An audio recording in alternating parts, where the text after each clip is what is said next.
So hello and welcome पिलामाने विद्यार्थी साथी .com को तुम मानक स्वागत।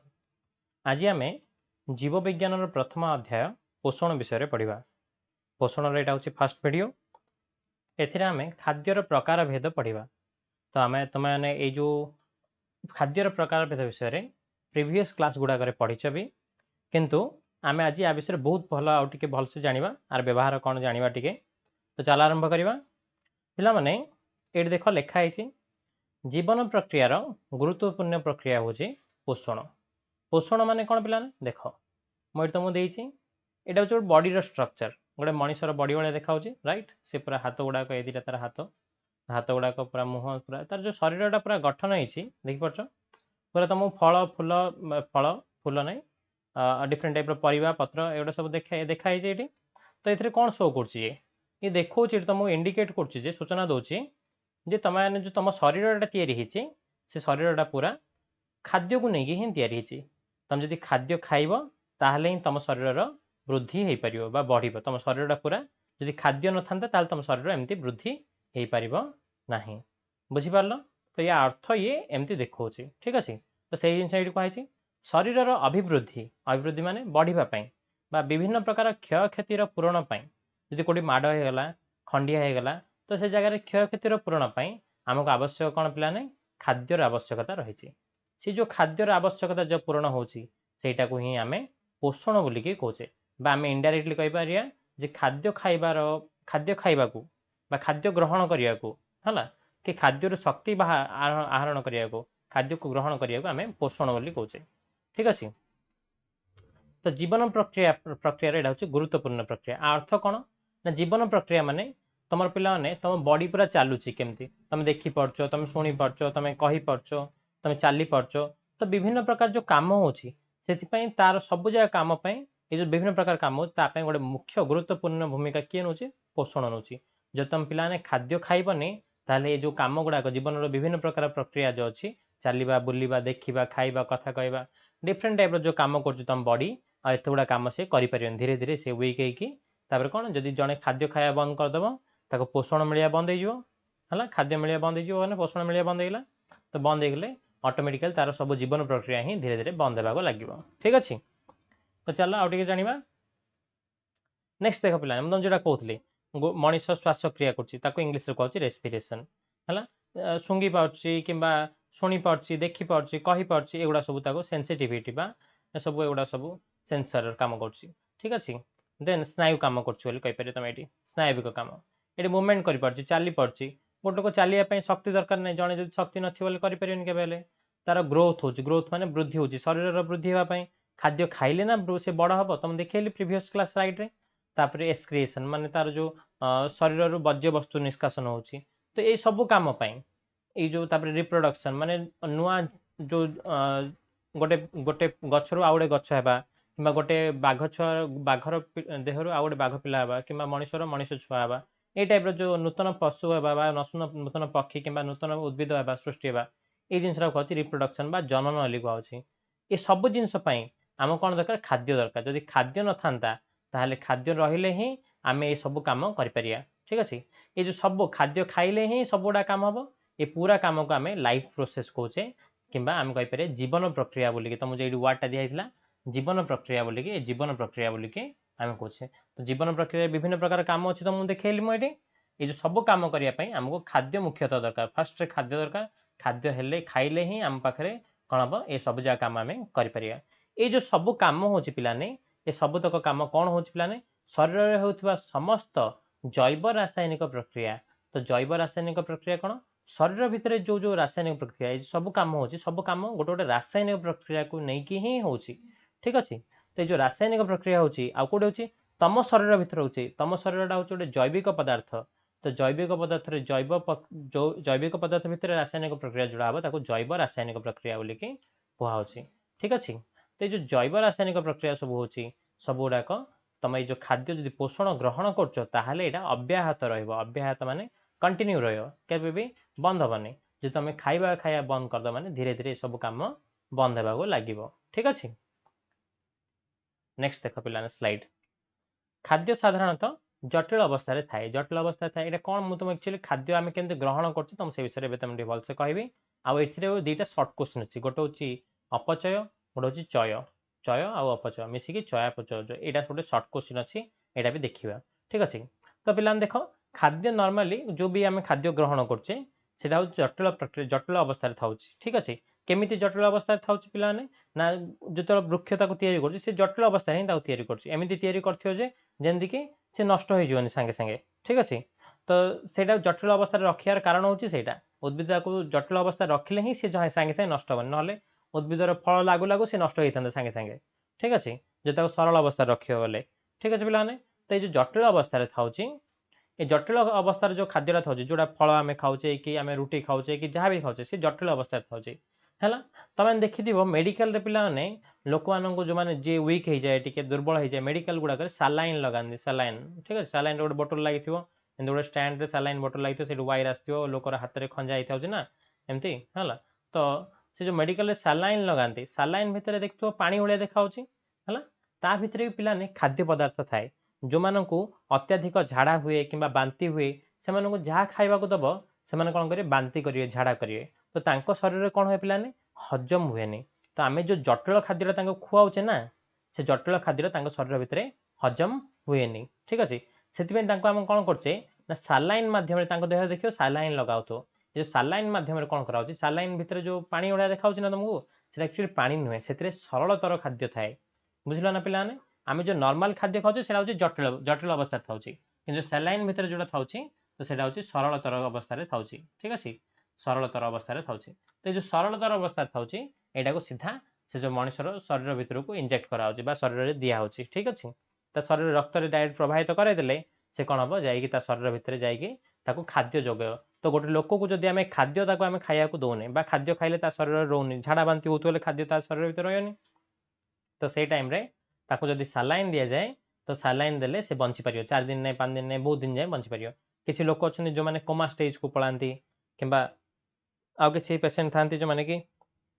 बहुत जोर एक्सीडेंट होता है से खाद्य खायार अवस्था ही न था तो कि ऑपरेशन होते से खाद्य खायार अवस्था न था तो से बहुत दिन जाए सालाइन दिखाई रखा जाए ठीक है सालाइन गुड़ाक जो मेडिकल जो सालाइन दिखाई सालाइन बोतल देकी सालाइन बोतल रे जो सालाइन शरीर भितर देकी से सालाइन देले से ऑटोमेटिक खाद्य मिलूथो ठीक अच्छे सरलतर खाद्य थाए पिलान से तो तुम एथरू कौन जान जे आम शरीर भितर आम जो खाद्य ग्रहण करछे से खाद्यटा हूँ जटिल अवस्था था खाद्यटा साधारणतः जटिल अवस्था था आम शरीर भितर गला पे पाकस्थली को जाऊँगी पाकस्थल क्षुद्रांत बृहदंत तुमने प्रीवियस क्लास गुड़ा पढ़ी तो जो क्षुद्रांत बृहदंत भितर जाकि आम शरीर में खाद्यटा हजम हो जो हजम हो कहना कि हजम रे कौन हो पाने जटिल से जटिल कौन हम सरल हो ठीक अच्छे तो आम शरीर जो पाकतंत्र अच्छी से पाकतंत्र कौन कर खाद्य पदार्थ को सरलतर अवस्था को कन्वर्ट कर चेंज कर ठीक अच्छे तो से जिन कही जीवर शरीर मध्य यह सरल उपादान परिणत हो सबु अंग प्रत्यंग उपलब्ध होता है ये जो खाद्यटा सरलतर है शरीर प्रत्येक अंग प्रत्येक कोष पाखक जाए ठीक अच्छे केमी जाऊँगी कौन जाऊँगी आम धीरे धीरे धीरे धीरे गोटे गोटे चैप्टर पर गोटे चैप्टर पढ़ले आम जापर ठीक अच्छे तो शुण पे जो सरलतर खाद्यटा जो जाऊँगी सरलतर जो खाद्यटा आम शरीर विभिन्न अंग पाख गला आम सरलतर खाद्य गलापर आम अंगर कम हो खाद्य सी कौन कर शक्ति मोचन कर शक्ति मोचित कर ठीक अच्छे शक्ति मोचन कर माने शक्ति बाहर कर जदि आम खाद्य खाइले ही आम शक्ति मिलूँ तुम जान खाद्य जी खाई न 4 दिन जाए दुर्बल होबवियसली जी खाद्य सब खाऊ अधिक शक्ति थी तो शक्ति जो मिलूँ कौन मिलूँ पे जटिल खाद्य आम खाऊे खाइला पर से आम पेट भितर हजम हो सरलतर खाद्य कन्वर्ट हो परिवर्तन हो जो सरलतर खाद्य जाऊँगी ये सरलतर खाद्य दहन कि जारण घटिकी मन रख दहन कि जारण घटिकी तुमने जारण प्रक्रिया विजारण प्रक्रिया भौतिक विज्ञान प्रथम चैप्टर में पढ़ीच है तो दहन कि जारण घटिकी से कौन हो शक्ति मोचन हो ठीक अच्छे शक्ति मोचन हो माने से खाद्य शक्ति बाहर ठीक अच्छे ये जो शक्ति मोचन होता प्रक्रियाटा हूँ गोटे ध्वंसात्मक प्रक्रिया कहीं ध्वंसात्मक प्रक्रिया ध्वंसात्मक माने नष्ट होगा ठीक अच्छे पे तो ये जो शक्ति जो खाद्य को नहीं जो सरलतर खाद्य को आपको नष्ट करी सरलतर खाद्यटा मनकर आपको नष्ट करी खंड खंड करी कौन करा शक्ति बाहर ठीक अच्छे ये जो शक्ति बाहर शक्ति को आम शरीर ग्रहण कर आमर विभिन्न प्रकार काम करने आम कथा कहवाई भी शक्ति आवश्यक, आम देखापी भी शक्ति आवश्यक, आम गोड़ हल्लापी भी शक्ति आवश्यक, हाथ हल्लापी भी शक्ति आवश्यक। जदि बिना शक्ति गोटे लोक जो दुर्बल हो जाइए तो ये सब कम से करें। तो शक्ति सब कौट आम जो खाद्य खाऊे, आम जो खाद्य खाऊे खाद्यटा जटिल अवस्था सरल अवस्था को जाऊे कहली है। तो सिंपली आम खाद्य जो खाऊे से खाद्य ही भांगिकी नष्ट होगी है, तो ध्वंस होगी अर्थ कौन पे ध्वंस होगी ध्वंस होगी से कौन हो ध्वंस होगी से शक्ति मोचित हो शक्ति बाहर हो। ठीक अच्छे से शक्ति को आम व्यवहार करछे हेले पिलाने जेहेतु ये खाद्य पदार्थ गुड़िक ध्वंस होगी से शक्ति बाहर से आम ध्वंसात्मक प्रक्रिया बोली कहे। आउ गोटे तार ना दिखाई से अपचय कौन ना दिखाई अपचय प्रक्रिया। तो परीक्षा जदि पचारे तुमको अपचय प्रक्रिया कौन ताल से सीधा लिख सरल खाद्यर दहन और जारण घटी शक्ति मोचित होता है। शक्ति मोचन एक तथाकथ ध्वंसात्मक प्रक्रिया, यही प्रक्रिया को आम कौन कहे अपचय प्रक्रिया बोलिक कहे बोली तुम लिखिपर। ठीक अच्छे तो परीक्षा पचारे तुमको अपचय प्रक्रिया एक उदाहरण दियो। तो अपचय प्रक्रियार उदाहरण हूँ खाद्यर दहन बा खाद्य दहन और जारण घटी शक्ति मोचित हवा गोटे अपचय प्रक्रियार उदाहरण। मल्टीपल चॉइस क्वेश्चन भी एमती आसो ऑप्शन देदेव से। ठीक अच्छे तो ये टाइप आम मल्टीपल चॉइस भी गोटे बहुत भल पार्ट आनब तुम मैंने देखो से है। नेक्स्ट लाइन देखिए आम चय प्रक्रिया कौन। ठीक अच्छे तो देख खाद्य शरीर गठन पर आवश्यक उपादान सृष्टि होगा एक गठनमूलक प्रक्रिया बा चय प्रक्रिया। अर्थ कौन पे ना खाद्य पे आम खाद्य खाऊे खाद्य खाइले खाद्य नष्ट होना से नष्ट होता कौन कला तुम से शक्ति बाहर खाद्य तो आम खाइले खाद्यटा नष्ट हो शक्ति बाहर किंतु खाद्य को नष्ट न करिकी खाद्य को नष्ट करिकी भी है जो नष्ट कला टुकड़ा टुकड़ा की रहा गुंड गुंड करदे गुंड गुंड करदे से शक्ति थी काटदे आ जो टुकड़ा टुकड़ा जहाँ रहा कि से जो खाद्यटा पूराटा को व्यवहार करके आम कौन कर आम शरीर गठन कर। ठीक अच्छे मुझे तुमको जोड़ा ये देखी ये शरीर गठन होता तो ये जो शरीर गठन है तार शरीर गठन केमती खाद्य को लेकिन ही खाद्य को व्यवहार करके तार शरीर गठन है ना है। तो जो खाद्य को लेकिन ही तार शरीर गठन है खाद्य को व्यवहार करके ही शरीर गठन है। ठीक अच्छे तो ये जो खाद्य को व्यवहार करके शरीर गठन तार से जिनसा आम कौन कहे है ये शरीर खाद्य शरीर गठन पर आवश्यक उपादान सृष्टि होगा एक गठनमूलक प्रक्रिया माने एथरे कौन शरीर तैयारी शरीर गठन है। ये कौन पे खाद्य नष्ट होता किंतु ये खाद्य जोगु शरीर गठन है तो शरीर गठन हवा को एक चय प्रक्रिया कहा जाए। तो पे आम शरीर भितर ये खाद्यपाई बोलिकी आमको शक्ति मिलूँ खाद्य निजे नष्ट हो शक्ति मिलूँ तो सही हूँ गोटे ध्वंसात्मक प्रक्रिया। तो यहीटा को आम कौन कहे अपचय बोलिकी कहे। आ खाद्य जोगुरु ही शरीर आमर पूरा गठन हो शरीर तैयारी हो शरीर को शक्ति मिलूँ खाद्य नष्ट हो खाद्य जो शरीर गठन भी हो जो शरीर गठन हवा हूँ एक चय प्रक्रिया। तो उभय आम शरीर शक्ति भी तैयारी हो शरीर गठन होगी बढ़ुची भी धीरे धीरे राइट ना नहीं। तो यही जिनस को आम कौन कहे चयापचय प्रक्रिया। यहाँ सब समाहार माने मिसिकी हो सब मिसिकी हो सब आम शरीर को शक्ति मिलूँ सब आम शरीर धीरे ना धीरे बढ़ुची ही। तो ये जो नख बढ़ियाटा भी आम शरीर वृद्धि बोली कहीपर तुम तो नख सब काटुव सप्ताह थे। तो ये टाइप तो ये जो जिनसा हूँ चयापचय ये दुटा जहाँ मिसिकी हो पूरा प्रक्रिया को आम कौन कहे चयापचय। ये संधि कराई चय युक्त अपचय चयापचय। ठीक अच्छे तो आशा कर तुम बुझी आज एबर कौन जहाँ बुढ़ा पढ़ाला एवं पे मुख्य देखिए आम जो खाद्य प्रकार भेद खाद्य प्रकार भेद पोषण कौन तुम जान लो आम शरीर को खाद्य दरकार है खाद्य जोगुरु ही आम शरीर शक्ति मिल खाद्य जोगु ही आम शरीर कौन हम ना शरीर वृद्धि हम। तो खाद्य कौ टाइप मिल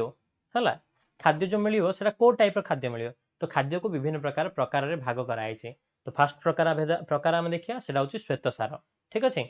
तो श्वेत सार देख पे तुम तो अलरेडी जान श्वेत सार कौटू कौटू मिले तुम ये मुझे किसी उदाहरण भी देती है ये जिनस गुड़ाक अधिका तुमको श्वेत सार मिल है कि केतटा जिन श्वेत सार भी थाए अलग किसी खाद्य पदार्थ भी थाए है कि पे देख ये इंपोर्टाट पॉइंट गुड़ा आम देखा ये जो शर्करा आ मंडद श्वेत सार खाद्यर प्रधान। ठीक अच्छे ठीक अच्छे शर्करा आ मंडद हूँ खाद्यर प्रधान श्वेत सार बा खाद्य जो श्वेत सार तुम जो देख मैंने तुमको इधर शर्करा आकार मिले ना मंडद आकार मिल। ठीक अच्छे आलू भात रुटी आदि रे प्रचुर परिमाण मंडद रही है। तो परीक्षा जब पचार तुमको मंड तो कौन कौन था तो आलू भात रुटी कौन भी था पचारे तो मंड तो थाए लिखिपर अदरवाइज मंड तो कौन कौन था तो आलू भात रुटी था लिखिपर ठीक अच्छे चीनी गुड़ आदि सुक्रोज थाए पे पचारे सुक्रोज कौन नुआ वार्ड आसला है तो तार ये भी देती तार संकेतटा भी देती तो मन रख यहाँ है सुक्रोज ग्लुकोज फ्रुक्टोज पेंटोज ये टाइप जो जो जिनस जहाँ कहि एगुड़ा सब हूँ गोटे गोटे शर्करा जातीय खाद्यर उदाहरण ठीक अच्छे तो शर्करा जातीय खाद्य मंड माने श्वेतसार जातीय खाद्यर उदाहरण है तो श्वेतसार जातीय खाद्यर उदाहरण में आम शर्करा को भी गोटे श्वेतसार कह मंडटा भी गोटे श्वेतसार सुक्रोजटा भी गोटे श्वेतसार ମୁଁ तुम ग्लुकोज भी कौच यहाँ भी गोटे श्वेतसार ग्लुकोज कौन कौन था पे पनीपरिया फल रस आदि ग्लुकोज था ठीक है तो परीक्षा तुम पचार ग्लुकोज कौन था कि सुक्रोज कौन था है तुम एमती भी देपारे चीनी चीनी एस्टो सुक्रोज ठीक अच्छे डबल एस्टो यहाँ गुड़ सॉरी कौन जी फल रस ना पनीपरिया ये कौन दो डेस देदेले लिख तुम ग्लुकोज बोलिकी है कहीं चीनी रे था सुक्रोज पनीपरिया था ग्लुकोज ठीक अच्छे तो आशा कर श्वेतसार ये पार्टा बुझी आउ गोटे जिन देखिए पे ग्लुकोज जो अच्छी ग्लुकोज है ये आम खाद्यर मुख्य खाद्य उपादान कहीपर तुम आम खाद्य आम शरीर जो खाद्य ग्रहण करते तार मुख्य उपादान होची गोटे ग्लुकोज है ग्लुकोज रे संकेत भी दिखाई मन रख ग्लुकोज संकेत यहाँ सुक्रोज संकेत यहाँ है तो मन रखिए दीटा एग्जाम पचार दे पारे ग्लुकोज रे पे कार्बन उद्जान अम्लजान थाए से सुक्रोज भी थाए है ग्लुकोज जारण रे जल अंगारक अम्ल सृष्टि हुए तो जारण कौन पे जारण मान ये देख ग्लुकोज यहाँ ग्लुकोज जारण मान ग्लुकोज कौन हो ओ सांगे सी प्रतिक्रिया कर ओ सांगे रासायनिक प्रतिक्रिया करके जारण घटुचे है जारण घटले से जहाँ भी जारण घटले तुम देखुच ये हाइड्रोजेन बाहर पलैब कि टाइप सब जिन देखुच ये कौन हो तार जारण घटिकी शक्ति तैयारी है ना कह मत शक्ति तैयारी है तुम तो आगुरी पढ़च जे पढ़च ना कि यहाँ आगुरी तुम देखी भौतिक विज्ञान भी तुम इक्वेशन देखिथ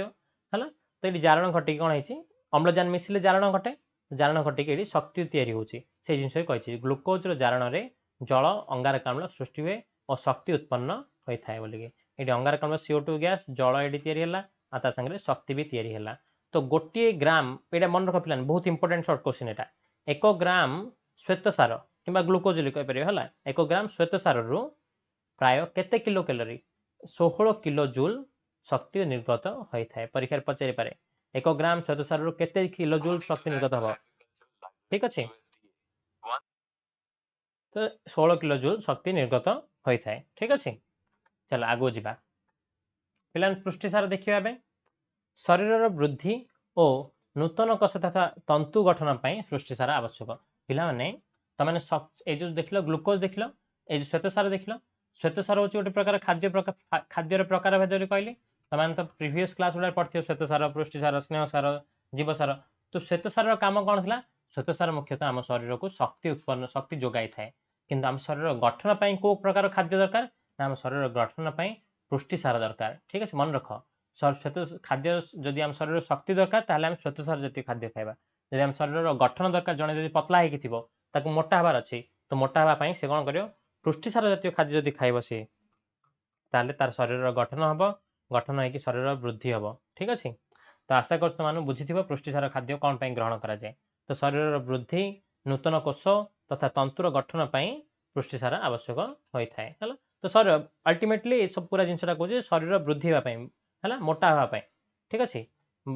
शरीर वृद्धि जो मैंने बॉडी बिल्डिंग करती जो मैंने तुम देखी जो बॉडी बिल्डिंग जो मैंने करती जो मैंने मसल फसल तैयारी करती से सब कौन पृष्टिसार जातीय खाद्य खाती से ये देख ध्यान देख देख आम कौ कौ प्रकार खाद्य खाइले तुम भी मोटा है कि मसल फसल बिल्ड कर ठीक अच्छे तो देख ये पृष्टिसार मुख्यतः पे परीक्षा तुम पचार जो पृष्टिसार को इंग्लीश कहे प्रोटीन बोलिकी ठीक अच्छे पृष्टिसार को इंग्लीश प्रोटीन बोलिकी कहे लिखाई प्रोटीन बोलिकी है पृष्टिसार तो पृष्टिसार मुख्यतः पे एमिनो अम्ल श्रृंखल द्वारा या इंग्लीश कहे एमिनो एसिड ठीक अच्छे एमिनो एसिड एसिड मान हूँ अम्ल तो एमिनो अम्लर श्रृंखल द्वारा परीक्षा पचार प्रोटीन पृष्टिसार क्या द्वारा क्या द्वारा गठित तुम से लिख डायरेक्ट एमिनो अम्लर श्रृंखल द्वारा या एमिनो अम्लर श्रृंखल द्वारा गठित होउची बोली कि हैला कोठु कोठु हम पुष्टिसार मिलची बहुत इंपोर्टेंट तमे एगुडा प्रकार खाद्य खाइबो माने तम शरीर भी बहुत जोरे बढ़िया को लागियो ठीक अछि माछ मांस अंडार धळा अंश पिलाने अंडार धळा अंश गोटे थाउची हळदिया अंश थाउची तो धळा अंशर पुष्टिसार थाए हळदिया अंशर पुष्टिसार न थाए मन रख जदि तुम शरीर को बॉडी बिल्डिंग करार अछि तुम बॉडी को माने तुम अधिका टी मोटा हो चाहछो ताले अंडार तुम कोन करियो धळा अंश खाइबो जदि ताले तुमको अधिका परिमाण पुष्टिसार मिलिबो ताले आउ कोथरे कोथे थाउची छेना रे थाउची क्षीर रे थाउची डाली रे थाउची आदि हमको जो माने डाली भी खाती अधिका से माने भी मोटा हुअंती हैला तो डाली रे एगुडा सब पुष्टिसार थाए तो आदि आम कौन पुष्टिसार बा प्रोटीन पाऊँ प्रोटीन बा पुष्टिसार पाई थाउ तो परीक्षा जब पचारे कौटू कौटू पुष्टिसार मिले तो आम सर्ट क्वेश्चन आराम से लिखिपर कौटू कौटू मिले परीक्षा जब पचारे अंडार धला अंश यहाँ पचारे चांसेस अधिका अंडार धला अंश पुष्टिसार थाउची ना नाई बोलिकी बा कौ प्रकार खाद्य खाद्य थाउची ठीक अच्छे तो लिखियो से पुष्टिसार थाउची बोलिकी ठीक अच्छे तापरे तुम कहले यहाँ अलरेडी एगुड़िक परिपाक हेले एमिनो अम्ल परिणत हो विभिन्न कोष निकट में पहुंची थाए अर्थ कौन पिलाने देख मु पुष्टिसार जातीय खाद्य खाइली है पुष्टिसार जातीय खाद्य जो खाइली मुझे तुमको कही अलरेडी पुष्टिसार बा प्रोटीन कौथे तैयारी बोलिकी एमिनो अम्ल तैयारी है तो मु खाइला बेलू खाइली पुष्टिसार खाइला पाकस्थली भितर से हजम हम बा सरलीकृत हम मुझे तुमको कही खाइला आम जटिल खाद्य खाऊे कि परवर्ती समय से सरलीकृत होची जो सरलीकृत हम पाने से सरलीकृत है से कौन कर से प्रोटीन डा बा पुष्टिसार डा से एमिनो अम्ल बा एमिनो एसिड रे परिणत हो ठीक अच्छे एमिनो एसिड बा एमिनो अम्ल रे परिणत होता है एमिनो अम्ल रे परिणत होम कौन सरलीकृत पुष्टिसार आमको मिलता है ठीक अच्छे यहाँ विभिन्न कोष पाखक गले सी आम शरीर को पूरा बॉडी बिल्डिंग करके आम शरीर में कोष फोष बढ़ेगी है टिश्यू बढ़ाऊँ टिश्यू तंत्र बढ़ाऊँ बढ़ेला आम मोटा होचे टे अधिका ठीक अच्छे तापर देखिए पिलाने स्नेह सार देखिया है स्नेह सार कौन आउ गोटे प्रकार खाद्य पदार्थ तुम जानच अलरेडी है स्नेह सार कौटू कौटू मिले आम देखिए स्नेह सार को पिलाने आम लिपिड बोलिकी भी कहूँ ठीक अच्छे लिपिड बोलिकी भी कहूँ बेले बेले फैट बोलिकी भी व्यवहार करा जाए है फैट बोलिकी भी व्यवहार करा जाए देख कौटू कौन मिलूँ बाहर देखा मांस क्षीर छेना लहुणी अंडार हलदिया अंश पिला कही धला अंश पुष्टिसार थाउची हलदिया अंश थाउची कौन तुम स्नेह सार थाउची आ तेल घी इत्यादि कौन था स्नेह सार बा फैट रही है एक्चुअली लिपिड एक्चुअली यहाँ है लिपिड रही है स्नेह सार रही है पिला माने फैट नहीं तो देख मुझे तुमको गोटे जिन कहीदे आम शरीर में जदि सबुठ अधिका को प्रकार खाद्य आमको शक्ति जोगे पार है तो सहीटा हूँ पाने स्नेह सार युक्त खाद्य खाया माने अधिका सी आमको शक्ति जोगे पार कैपेसिटी अधिका सी आमको शक्ति अधिका जोगे पार किंतु प्रोब्लेम कौन जानते स्नेह सार जातीय खाद्य खाया माने स्नेह सार जातीय खाद्य आम शरीर भितर सी शक्ति अधिका जोगे पार तार कैपेसिटी अच्छी किंतु सी शक्ति न जोगे कि आम शरीर कौन हो सी शरीर में स्नेह सार चर्बी भाव में संचित हो ठीक अच्छे जदि आम स्नेह सार अधिक स्नेह सार युक्त खाद्य खाया माने सी शरीर में शक्ति देवा बदल में दे पार शक्ति देवार कैपेसिटी अधिका अच्छी किंतु शक्ति न देखी से कौन कर चर्बी आकार में से आम शरीर में संचित होकर रही जाऊँगी तो चर्बी आकार जो रही जाऊँगी तो आम शरीर को सी कौन कर पूरा मोटा कर लगुच मोटा जो मैंने स्नेह सार युक्त खाद्य अधिक खाऊे जो मैंने घी खाऊे अधिका है जो मैंने तेल अंडार हलदी अंश खाऊे से शरीर भितर कौन हुए चर्बी अधिका जमी जाए ठीक अच्छे तो मन रख स्नेह सार सब अधिका शक्ति दे पारे किंतु सी आम शरीर भितर शक्ति न जोगे कि आम कौन कर आम शरीर भितर चर्बी होगी जमी जाऊँगी निजे हजम हेले ही शक्ति जोगे तो सरलीकृत हेले जटिल खाद्यटा सरलीकृत हेले आमको से कौन कर शक्ति जोगा कथा कि सरलीकृत न हो से पिला कौन हो चर्बी रे कन्वर्ट हो चर्बी आकार में संचित होकर रोचे ठीक अच्छे ये कौन जिन गोटे पिलाने गोटे गोटे प्रोब्लेम हो जो जो चर्म तले चर्बी आस्तरण थाए जो चर्म तले जो भी चर्बी था है से चर्बीटा पिला जार चर्बी अधिका हो शरीर में चर्बी अधिका होची से चर्बीटा हूँ पिलाने तापर अपरिवाही ता अर्थ कौन पिलाने ता अर्थ हूँ ता शरीर भितर जिते गरम हेनी कि शरीर भितर जिते भी गरम है कि बाहर जी गरम है बाहर गरम किसी भितर को जापरियोनी कि भितर गरम किसी बाहर को आसपारे तो ता अर्थ कौन हो शरीर भितर जिते ये जो चयापचय प्रक्रिया होची हजम हो देह भितर जो खाद्य हजम हो पेट भितर खाद्य हजम है शरीर कौन हो गरम हो धीरे धीरे ठीक अच्छे भितर ही गरम हो किसी निआ लगे पड़े ऑटोमेटिक सी गरम हो रासायनिक प्रतिक्रिया गरम हो खाद्य हजम होगा गोटे रासायनिक प्रतिक्रिया तो गरम हेले से जो गरम टा कौन हो आम शरीर भितर ही रही जाऊँगी तो चर्बी थी जो जार अधिका चर्बी थी से चर्बी कौन कर शरीर गरम टाक बाहर करने को दौनी है बाहर को दौनी से गरम टाक ही बाहर को दौनी तो ସେଇଥିପାଇଁ ବୋଲି କି ଯୋଉମାନେ ମୋଟା ଲୋକ ଥାନ୍ତି ଟିକେ ଅଧିକା ଚର୍ବି ଥାଏ ସେମାନଙ୍କୁ ଅଧିକା ଗରମ ହୁଏ। କାରଣ ହଉଛି ସେଇଟା କ'ଣ ପାଇଁ ନା ସେ ଚର୍ବି ହିଁ ତାଙ୍କର କ'ଣ କରେ ନା ଶରୀର ଭିତରୁ ଗରମଟାକୁ ବାହାରକୁ ବାହାରିବାକୁ ଦିଏନି କି ବାହାର ଥଣ୍ଡା ପବନକୁ ଭିତରକୁ ଯିବାକୁ ଦିଏନି ଠିକ ଅଛି ବା ଥଣ୍ଡା ଅଂଶଟାକୁ ଭିତରକୁ ଯିବା ଦିଏନି। ତ ବାହାର ଭିତରର ଯୋଉ ଗରମ ଥାଏ ପେଟ ଭିତରେ ଯୋଉ ଗରମ ହେଇଯାଏ ପେଟ ଭିତରଟା ପେଟରେ ହଜମ ହେଲେ ଗରମ ହବ ବୋଲି ତମେ କହିଲି। ତ ଗରମ ହେଇଯାଏ ସେ ଗରମଟା ସେଇଠି ହିଁ ତାକୁ ଅଧିକା ମାନେ ସେ ମୋଟା ଲୋକକୁ ଅଧିକା ଗରମ ହୁଏ ସେଇଥିପାଇଁ ଠିକ ଅଛି। ତାପରେ ପିଲାମାନେ ଆଉ ଗୋଟେ ଇମ୍ପୋର୍ଟାଣ୍ଟ ପଏଣ୍ଟ ଚର୍ବି ଯୋଉ ଲିପିଡ ଯୋଉ ନାହିଁ କି ପିଲାମାନେ ଲିପିଡ ଗୁଡାକ ହଉଛି ତମ ଯୋଉ କୋଷ ଝିଲ୍ଲି ତିଆରି କରିବାରେ ଇଏ ଅଧିକା ସାହାଯ୍ୟ କରେ ତମକୁ। କୋଷ ଝିଲ୍ଲି ତିଆରି କରିବାରେ ମୁଖ୍ୟ ଭୂମିକା ନେଇଥାଏ ଲିପିଡ ଠିକ ଅଛି ହେଲା। ପିଲାମାନେ ଆମେ ଯୋଉ ଖାଦ୍ୟ ଖାଉଛେ ଖାଦ୍ୟ ଗ୍ରହଣ କରୁଛେ ମନେ ରଖ ସ୍ନେହ ସାରରେ ସବୁଠୁ ଅଧିକା ଶକ୍ତି ସ୍ନେହ ସାର ଦେଇପାରିବ କିନ୍ତୁ ଆମେ ତାକୁ କାହିଁକି ଅଧିକା ଗ୍ରହଣ କରୁନେ କାହିଁକି ନା ଇଏ ଶକ୍ତି ଦେବା ବଦଳରେ କ'ଣ କରୁଛି ଆମ ଶରୀର ଭିତରେ ଚର୍ବି ହେଇକି ସଞ୍ଚିତ ହେଇକି ରହିଯାଉଛି ସେଥିପାଇଁ ବୋଲି ଆମେ ଅଧିକା ଆକୁ ଗ୍ରହଣ କରୁନେ ଠିକ ଅଛି। ତାପରେ ନେକ୍ସଟ ଦେଖିବା ଆମେ ଧାତୁ ସାର। ପିଲାମାନେ ଧାତୁ ସାର କ'ଣ ନା ଧାତୁ ଗୁଡ଼ିକର ନାଁ ଗୁଡ଼ିକ ଶୁଣିଥିବ ଲୌହ calcium phosphorus sodium iodine potassium. ଯୋଉ ଏଇ ଟାଇପର ଧାତୁ ଗୁଡାକ ଅଛି ପିଲାମାନେ এই ଧାତୁ ଗୁଡା ତମେ ଏଠି ଦେଖିପାରୁଛ କୋବାଲଟ ଜିଙ୍କ ମ୍ୟାଙ୍ଗନିଜ ହେଲା ତ ଫେରମ କ୍ୟାଲସିୟମ। ତ ଏଗୁଡା ସବୁ କ'ଣ ପିଲାମାନେ ଏଗୁଡା ସବୁ ଧାତୁ ଗୁଡାକ ଅଛି ଏ ଧାତୁ ଗୁଡାକ ସବୁ ଆମେ ଆମ ଶରୀର ଭିତରକୁ ଆମେ ଧାତବ ଲବଣ ରୂପରେ ଆମ ଶରୀର ଆବଶ୍ୟକ କରିଥାଏ ଠିକ ଅଛି ଆମ ଶରୀରକୁ ଦରକାର ହେଇଥାଏ ହେଲା ଶରୀର ଗଠନ ପାଇଁ ଆବଶ୍ୟକ ଏଗୁଡା ସବୁ। କିନ୍ତୁ ଆମେ ତାକୁ କ'ଣ ନା ଲୌହ ଦରକାର ବୋଲିକି ଆମେ ଲୁହାଟାକୁ ତ ଚୋବେଇ ଖାଇପାରିବାନି କ୍ୟାଲସିୟମ ଦରକାର ବୋଲିକି କ୍ୟାଲସିୟମକୁ ଆମେ ଡାଇରେକ୍ଟ ମାନେ ଚୂନକୁ ଗୁଣ୍ଡ କରି ଖାଇପାରିବାନି ଏଇ ଟାଇପର ନୁହେଁ। ତାକୁ ଆମେ ଧାତବ ଲବଣ ଗୁଡାକ କ'ଣ ଖାଦ୍ୟ ଦ୍ୱାରା ହିଁ ଆମେ ତାକୁ ଗ୍ରହଣ କରିଥାଉ ଠିକ ଅଛି ବିଭିନ୍ନ ପ୍ରକାର ଖାଦ୍ୟ ଦ୍ୱାରା ଆମେ ସେଗୁଡାକ ସବୁ ଗ୍ରହଣ କରୁଛୁ ହେଲା। କିନ୍ତୁ ଆମ ଶରୀର ପାଇଁ ଏଗୁଡାକ ଶରୀର ଗଠନ ପାଇଁ ଆବଶ୍ୟକ। ତମେ ପଚାରିବ କୋଉଠି ଆବଶ୍ୟକ ଉଦାହରଣ କ'ଣ ଅଛି ନା ଦେଖ ପିଲାମାନେ ଏ ଯୋଉ ଦାନ୍ତ ତିଆରି ପାଇଁ ଆମକୁ ଦରକାର କ୍ୟାଲସିୟମ ଦରକାର ମୁଖ୍ୟତଃ କ୍ୟାଲସିୟମ ଦରକାର କିନ୍ତୁ କ୍ୟାଲସିୟମ ସାଙ୍ଗରେ ଫସ୍ଫରସ ବି ଦରକାର କିନ୍ତୁ ମୁଖ୍ୟତଃ ଦରକାର କ'ଣ କ୍ୟାଲସିୟମ ଦରକାର ହେଲା। ତ ଦାନ୍ତ ତିଆରି ପାଇଁ କ୍ୟାଲସିୟମ ଦରକାର ସେମିତି ଆମ ଶରୀରରେ ରକ୍ତ ତିଆରି ପାଇଁ ଲୌହ ତିଆରି ପାଇଁ ରକ୍ତ ତିଆରି ପାଇଁ ପିଲାମାନେ ରକ୍ତ ତିଆରି ପାଇଁ ରକ୍ତରେ ଅଛି ପିଲାମାନେ ଆମର ହିମୋଗ୍ଲୋବିନ୍ ତ ରକ୍ତରେ ଅଛି ହିମୋଗ୍ଲୋବିନ୍ ତ ରକ୍ତ ତିଆରି ପାଇଁ ବୋଲିକି ବା ହିମୋଗ୍ଲୋବିନ୍ର ତିଆରି ପାଇଁ ଆମ ଦରକାର ଲୌହ। ମନେ ରଖ ପିଲାମାନେ ଏଇଟା ହେଲା ରକ୍ତ ତିଆରି ପାଇଁ ବା ରକ୍ତ ହେଉଛି କ'ଣ ରକ୍ତରେ ଅଛି ଆମର ହିମୋଗ୍ଲୋବିନ୍ ହିମୋଗ୍ଲୋବିନ୍ ଯାହାର ଅଧିକା ଅଛି ତା ପାଖରେ ରକ୍ତ ଅଧିକା ଅଛି କୁହାଯାଏ ହେଲା। ତ ହିମୋଗ୍ଲୋବିନ୍ ତିଆରି ପାଇଁ ଆମକୁ ଦରକାର ଲୌହ। ତ ଲୌହ ତ ଆମେ ଡାଇରେକ୍ଟ ଲୁହା ଚୋବେଇକି ଆମେ ରକ୍ତ କରିପାରିବାନି ବୁଝିପାରୁଛ ନା ନାହିଁ। ତ ସେଇ ଟାଇପର କରିହେବନି ତାକୁ ଆମେ ଖାଦ୍ୟ ପଦାର୍ଥ ରୂପରେ ଗ୍ରହଣ କରୁଛେ ବିଭିନ୍ନ ପ୍ରକାର ଖାଦ୍ୟରେ ବିଭିନ୍ନ ପ୍ରକାର ଆମକୁ ଲୌହ ମାନେ ଆଇରନ୍ ଟାବଲେଟ୍ ବି ମିଳୁଛି ଡିଫରେଣ୍ଟ ଟାଇପର ଖାଦ୍ୟ ପଦାର୍ଥ ମିଳୁଛି ଯୋଉଟାକି ଆମେ ଗ୍ରହଣ କଲେ ଆମକୁ ଲୌହ ମିଳିବ କ୍ୟାଲସିୟମ ମିଳିବ ଫସ୍ଫରସ ମିଳିବ ଆମ ଯୋଉ ପ୍ରକାର ଧାତବ ଲବଣ ଦରକାର ସେଗୁଡ଼ା ସବୁ ଆମକୁ ମିଳେ ହେଲା। ଆହୁରି ଗୋଟେ ମୁଖ୍ୟ ଜିନିଷ ହେଉଛି ଶରୀରରେ ଆୟନ ସନ୍ତୁଳନ ବଜାଇ ରଖିବା ପାଇଁ ଆୟନ ସନ୍ତୁଳନ ମାନେ ତା ଅର୍ଥ ଆମ ଶରୀରର ପୁରା ସବୁ ଜିନିଷ ବାଲାନ୍ସ ହିଁ ରହିବ ହେଲା। ତମେ ଦେଖିବ ବେଳେ ବେଳେ ବ୍ଲଡ ଟେଷ୍ଟ କରାଯାଏ ବ୍ଲଡ ଟେଷ୍ଟ କଲା ପରେ ତମର ଏଇଟା କମ୍ ଅଛି ମାନେ ବଡିରେ ଏ ଧାତବ ଲବଣଟା କମ୍ ଅଛି କି ସେ ଧାତବ ଲବଣଟା କମ୍ ଅଛି ଏ ଟାଇପର କରିକି ତମକୁ ଡିଫରେଣ୍ଟ ଟାଇପର ମେଡିସିନ ଦିଆଯାଏ ହେଲା। ତ ତମ ସେଇ ଯୋଉ ବ୍ଲଡ ଟେଷ୍ଟ କରାଉଛି ବ୍ଲଡ ଟେଷ୍ଟରେ ବେଳେବେଳେ ଧାତୁ ସାର କେତେ କ'ଣ ଅଛି ସେଗୁଡ଼ା ଚେକ୍ କରାଯାଏ ଠିକ ଅଛି। ଯାହା ଶରୀରରେ ଲୌହର ପରିମାଣ କମିଯାଏ ହେଲା ତା ଶରୀରରେ ଅଟୋମେଟିକ ହିମୋଗ୍ଲୋବିନ୍ କମିଯିବ ହିମୋଗ୍ଲୋବିନ୍ କମିଗଲେ କ'ଣ ହବ ତାର ରକ୍ତ ବି ଶରୀରରେ ବଡିରେ ରକ୍ତର ପରିମାଣ ବି କମିଯିବ ଆଉ ରକ୍ତ କମିଗଲେ ତା ବଡିଟା କ'ଣ ସବୁବେଳେ ଝିମା ଯୋଉ ଖାଉଛି ହେଲା ତ ଗୋଡ଼ ଯୋଉ ଝିମା ଖାଏ ସେଇଟା ସେଇଥିପାଇଁ ବୋଲିକା ରକ୍ତ ଯାହାର କମି ଯାଇଥାଏ ତାର ଶରୀରରେ ଗୋଡ଼ ଝିମା ଖାଏ ଠିକ ଅଛି। ତ ଆଶା କରୁଛି ଧାତୁ ସାର କ'ଣ ବୁଝିଥିବ।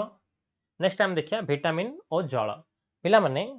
ଶରୀରରେ ନାହିଁ କି ବିଭିନ୍ନ ପ୍ରକାର ଭିଟାମିନ୍ ଆମକୁ ଆବଶ୍ୟକ ପଡ଼ିଥାଏ ତମେ ତ ଜାଣିଛ ଭିଟାମିନ୍ ଟାବଲେଟ୍ ଖାଆନ୍ତି ଲୋକମାନେ ଭିଟାମିନ୍ ସି ବି ହେଲା। ପରୀକ୍ଷା ତମେ ପଚାରିବ ଜଳରେ ଦ୍ରବଣୀୟ ଭିଟାମିନ୍ ଗୁଡ଼ିକର ନାଁ କହ ତାହେଲେ ତମେ ଲେଖିପାରିବ ବି ଆଉ ସି ହେଲା। ସେମିତି ସ୍ନେହ ସାରରେ ଦ୍ରବଣୀୟ ଭିଟାମିନ୍ ଗୁଡ଼ିକ ଏ ଡି ଇ କେ ହେଲା। ମୁଁ ତମ ଏଇଠି ବିଭିନ୍ନ ପ୍ରକାର ଭିଟାମିନ୍ ଗୁଡ଼ାକ ନାଁ ଦେଇଛି ଏ ବି ହେଲା ବି ର 1 2 5 6 9 B12 ହେଲା ଏଇଟା ଦେଇଛି ସେମିତି C D E K P P ଏଇ ଟାଇପର ଭିଟାମିନ୍ ଗୁଡ଼ାକ ଅଛି ତମକୁ କୋଉଠୁ ମିଳିବ ବି ଖାଦ୍ୟ ଗୁଡ଼ାକର ଏଠି ଚିତ୍ର ବି ଦିଆହେଇଛି ଠିକ ଅଛି। ଆମ ଶରୀରରେ ପିଲାମାନେ ଇଶ୍ଚେରିଆ କୋଲାଇ ନାମକ ଗୋଟେ ଇଶ୍ଚେରିଆ କୋଲାଇ ବା ଇ କୋଲି ହେଲା ଇଶ୍ଚେରିଆ କୋଲାଇ ନାମକ ଗୋଟେ ଇଶ୍ଚେରିଆ କୋଲି ନାମର ଗୋଟେ ବ୍ୟାକ୍ଟେରିଆ ଅଛି ହେଲା ତଣ୍ଟି ପାଖରେ ଥାଏ ଠିକ ଅଛି ଗଳାରେ ଥାଏ ସେ ଯୋଉ ଇଶ୍ଚେରିଆ କୋଲାଇ ଥାଏ ସିଏ ଆମ ଶରୀରକୁ କ'ଣ କରେ ଆମ ଶରୀରରେ ଖାଦ୍ୟ ଗ୍ରହଣ କରେ ଆଉ ଆମ ଶରୀରକୁ ଭିଟାମିନ୍ B12 ଦେଇଥାଏ ଠିକ ଅଛି ଭିଟାମିନ୍ B12 ଦଉଛି ଠିକ ହେଲା। ଇଶ୍ଚେରିଆ କୋଲାଇ ଗୋଟେ ବ୍ୟାକ୍ଟେରିଆ ହେଲା ଜୀବାଣୁ ସେ ଆମ ଶରୀର ଭିତରେ ଥାଏ ଶରୀର ଭିତରେ ରହିକି ଆମ ଗଳାରେ ରହିଥାଏ ଆମ ଗଳାରେ ରହିକି ସେ ଆମକୁ କ'ଣ କରିଥାଏ ଆମ ଶରୀରକୁ ଭିଟାମିନ୍ B12 ଯୋଗାଉଛି ଠିକ ଅଛି ମନେ ରଖ ଏଇ ଜିନିଷଟା। ତାପରେ ପିଲାମାନେ आम शरीर एबे देखिया जल कथा देखिया शरीर पिला आम जो कोष रस अच्छी कोष रस 70 ରୁ 90 भाग जल मन रख पूरा जो आम बॉडीटा तैयारी ना बॉडीटा तो खाद्य पदार्थ को नहीं तैयारी तो कहली किंतु जो पूरा बॉडीटा नहीं पिला बॉडीटारे 60% पूरा जल थाए ठीक अच्छे 100 भाग 60 भाग जल थाए माने तुम जब पूरा आम शरीर जी खाद्य पदार्थ अच्छी कठिन वस्तु को सब अलग करदे तरल वस्तु को अलग करदे तरल वस्तु पानी को पूरा बाहर करदे अलग अलग जब पानी को बाहर करियो माने 60% आम शरीर पानी ही बाहर पड़ियो ठीक अच्छे तो जो मानकर अधिका झाड़ हुए से शरीर टे पतला रहे कारण हूँ से कमे झाड़ हो माने बारंबार ता शरीर पानी बाहर पड़ो तो पानी बाहर पड़े ऑटोमेटिकली ता शरीर पानी कम सुखियार लगुव ठीक अच्छे दैनिक आम 3 ରୁ 4 लिटर जल पीवा आवश्यक जो मैंने पानी भी कम पीती से शरीर पतला रहे कारण हूँ से दैनिक आम 3 ରୁ 4 लिटर पानी पीवा आवश्यक से पानी आम शरीर भितर कौन कर आम शरीर वृद्धि में साहाय्य कर शरीर जलीय अंश कमिगले शरीर अवश हो जाए और विभिन्न रोग देखा जाए अवश हो जाए माने शरीर ऑटोमेटिक दुर्बल हो दुर्बल हो कौन विभिन्न प्रकार रोग देखा आ पतला भी देखा से लोक है झाड़ परिस्रा निश्वास आदि द्वारा शरीर जल क्षय होता है तुम परीक्षा जब पचार कौ टाइप जल क्षय हो शरीर ताले झाड़ रोच तो तुम जान झाड़ जल बाहर परिस्रा भी जल बाहर निश्वास मध्यम जल आम शरीर बाहर जलीय बाष्प होकर बाहर आमको जना पड़नी कि जलीय बाष्प आकार निश्वास साहाय्य आम शरीर जल बाहरी थाए है ये टाइप आम शरीर जल भी निष्कासित होता है आम शरीर को बहुत जल आवश्यक कारण कोष रस ही 70 ରୁ 90 भाग तैयारी थे आम शरीर पूरा शरीर 60% है लगभग 60 भाग जल ही तैयारी तो आम शरीर को मुख्यतः जल आवश्यक होता है आम डेली 3 ରୁ 4 लिटर पानी पीवा आवश्यक आशा कर तुम विटामिन और जल कौन बुझी आज एति आगामी क्लास में मिसिबा धन्यवाद।